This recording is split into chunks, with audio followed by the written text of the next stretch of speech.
Hello class, this is Rakesh Kushwaha from Mumbai. Today we shall learn about applications of midpoint and intercept theorem. This theorem is very useful. Children always ask why do we learn midpoint theorem. So it is used mainly to find the information regarding lengths of sides of a triangle. So this theorem is used only in triangle. And intercept can be used for trapezium and other shapes. So it is mainly used in architecture and very useful in art and designing. Though I am not going to teach you proof, then I thought let me just give you the gist. The statement of midpoint theorem says the line segment joining the midpoint of any two sides of a triangle. So these are two midpoints D and E. So line joining the midpoints of any two sides is parallel to third side and half of it. So basically you can just understand these two midpoints are given to you here. One is D and other is E. If we connect them, then DE will be half of BC. So to prove that a construction is required, you can draw CF parallel to BA. Okay, and you can produce DE which meets it as F. Okay, the line which we draw from C parallel to BA and we extend DE to F. Now you can easily prove these two triangles congruent. So we have proved these two triangles congruent by ASA, because this E is the midpoint, so AE and EC are equal, and then you can have vertically opposite alternate, and easily you can say that DE is EF, and this is a parallelogram. So in parallelogram BCFD, opposite sides are equal, so DF is equal to BC and DE is half of DF, so DE will also be half of BC. So same way you can just learn this proof if you want. I am not teaching you proof, but I wanted to give you the gist. When I come for converse of midpoint theorem, here only one midpoint is given. Suppose this one midpoint is given you the D and you are drawing a line parallel to BC, and the theorem says then E will also be the midpoint. So again you can construct CF like previous theorem and you can produce DE to F, and you can prove these triangles congruent this time, and this time you can just take, because this is opposite side and both the pairs are equal, so you can say directly BCFD is a parallelogram. Okay, because CF is BD, you can say CF is BD, opposite sides of parallelogram, and because both the pairs of sides are equal is a parallelogram, and then you can prove it easily. Again you will be using ASA test. Okay, because this time you got this AD and CF equal. Okay, CF and AD. Now when I come for equal intercept theorem, this proof is little complicated, but I'll give you the simple one later. They say if a transversal a line which intersect parallel lines. Okay, so there are a transversal which cuts the line, two lines. Okay, one line is intersecting line, two lines, you can call it transversal. So transversal is a slant line. So a transversal makes equal intercept on three or more parallel lines. See, these are the intercept. Intercept means these parts. So PQ and QR are intercept, they are given equal. Then they are saying these intercept made by other line will also be equal. So LM and MN must be equal. So for proving here, this is textual. So you have drawn PS parallel to LM and QT parallel to MD, or you can say CD only directly. So PS we have taken in construction PS and QT parallel to CD. Okay, and then we are proving PQS. You can see PQS and congruent to QRT. We can prove it by similarity, but similarity is not there for grade 9th. And we found it by ASA, and then we can easily say PS is equal to QT. Now we can prove PSML parallelogram. PSML parallelogram. Okay, because you can say these both the pairs of opposite sides are parallel, is a parallelogram. Similarly, this is also parallelogram. So opposite sides of parallelogram are equal. So PS equal to LM, I have taken as 1. PS is equal to LM, and QT is equal to MN, and PS and QT are equal, so LM and MN will also be equal. That is the simple proof.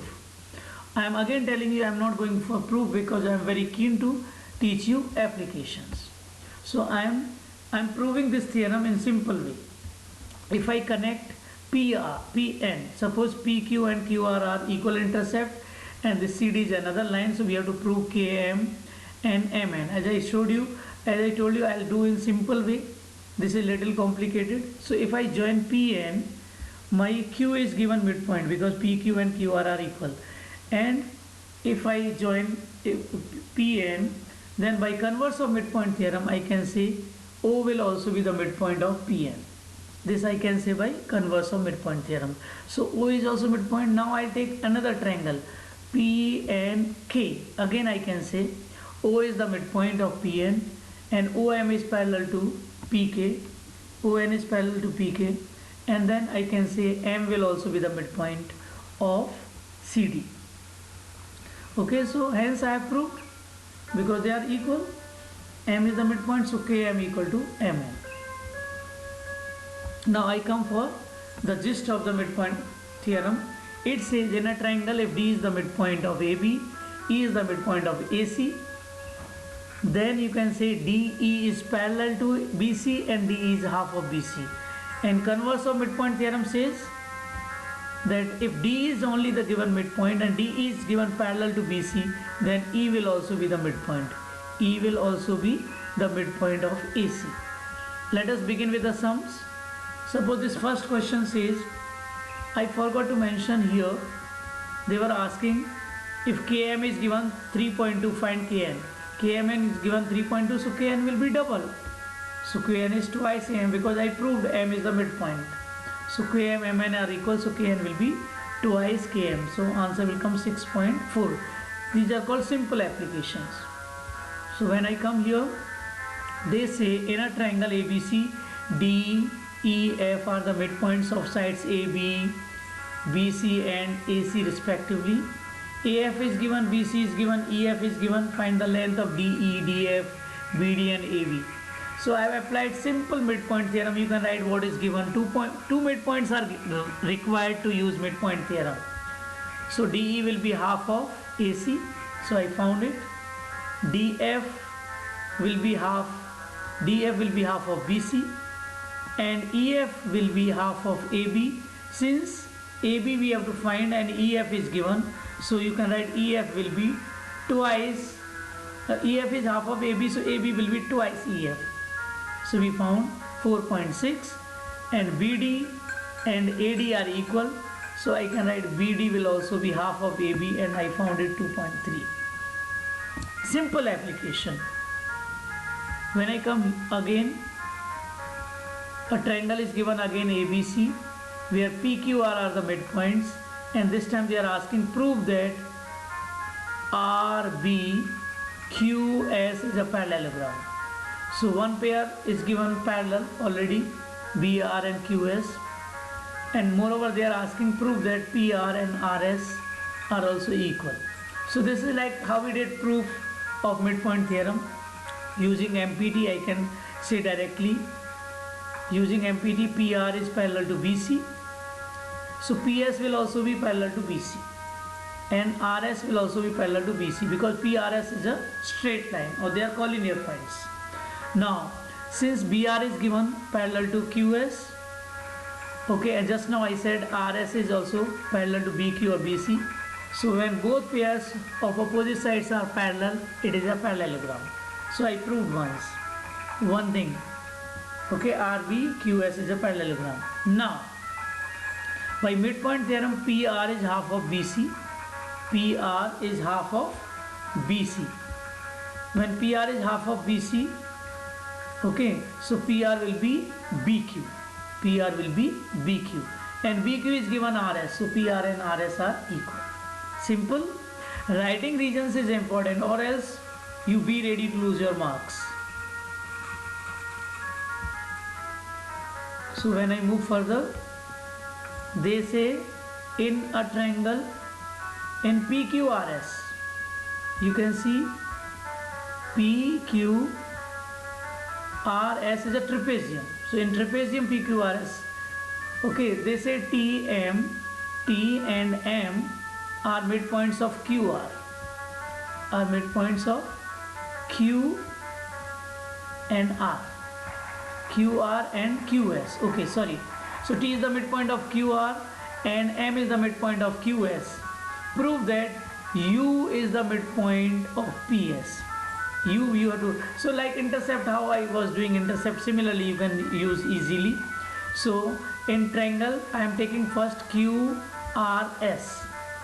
In triangle QRS, TM is given parallel to RS and both are midpoints, so I can say TM will be half of RS. Easy. Similarly, I can go in other triangle PQS.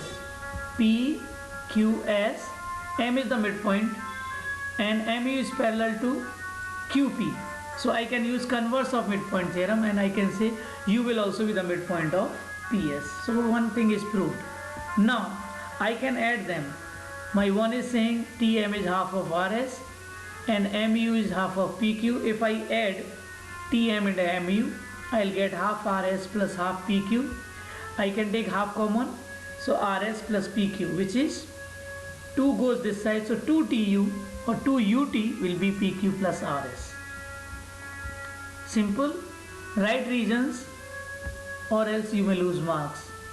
See this diagram. They have given you P,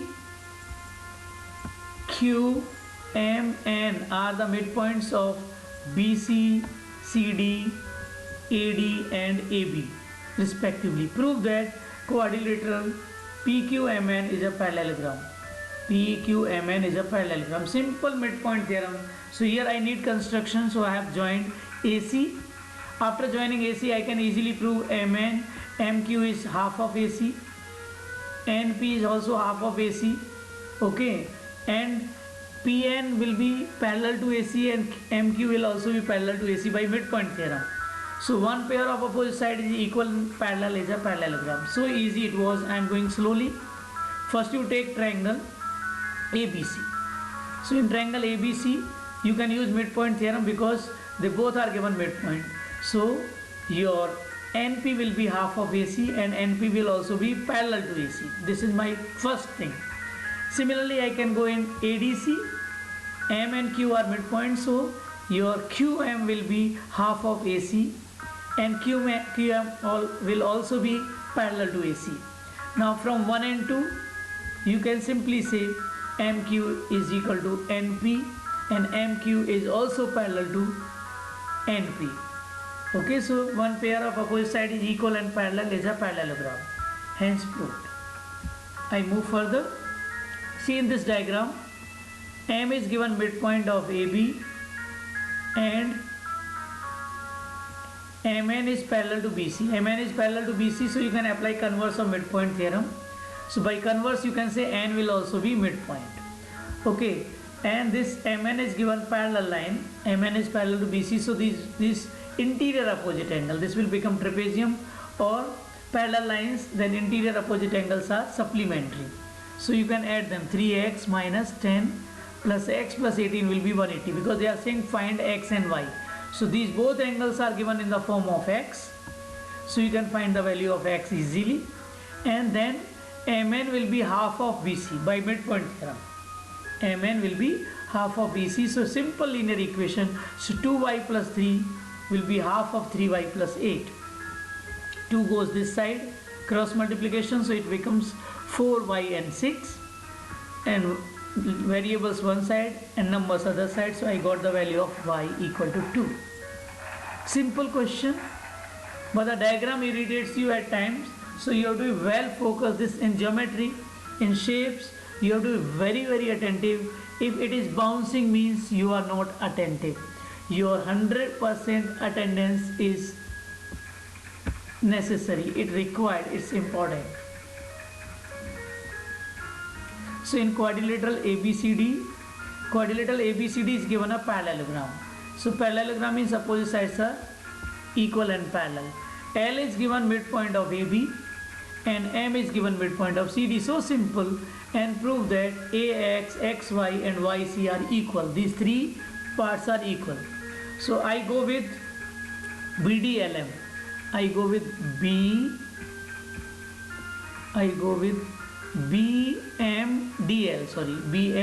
You have to go in sequence, clockwise or anti-clockwise. You can call LBMD also. So since BL is equal to DM and BL is also parallel to DM, because one pair of opposite side is equal and parallel is a parallelogram, so BMDL became parallelogram. Now if I take triangle ABY, you see ABY, this much only. So now L is midpoint and LX is parallel to BY because LXD is a straight line. So you can simply say LX is parallel to BY, and X will also be the midpoint by converse of midpoint theorem. So I easily got AX is XY. Now I'll take another triangle CDX. Similarly, M is the midpoint and MY is parallel to DX. Why? Because MB is parallel to DL and they are straight line.